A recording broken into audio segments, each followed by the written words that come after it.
Hi, my name is Erik. I'm the pastor of St. Luke's Lutheran Church of Logan Square, a congregation of the ELCA that's been worshiping in the heart of Logan Square since 1900. And throughout those 111 years, St. Luke's has been responding to poverty, and in particular, St. Luke's has been feeding the hungry of this neighborhood and across the city of Chicago.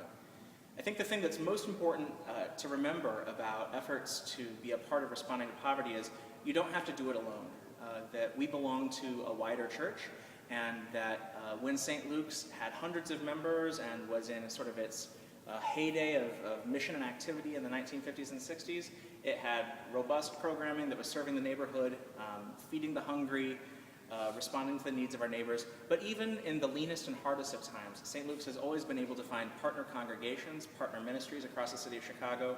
And it doesn't take 50 people doing something on a weekly basis. You can partner with whoever is nearby to make a significant response to poverty in your neighborhood. The scriptures tell us that where two or three are gathered, God is there. And so the two things that we would want to help remind the church is, one, you don't have to do it alone. And two, you don't have to do it with millions of people. Find a friend. Don't do it alone. Find one or two people. Make a commitment to gather together. If your congregation isn't ready to start a program on its own, find something that's going on in your neighborhood. Pray with each other. Sit down and ask where you feel like God is leading you and your congregation, and do something.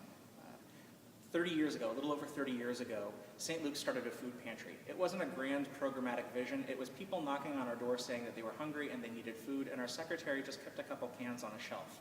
Over 30 years later, we partner with the Greater Chicago Food Depository, and we feed over 500 families a month.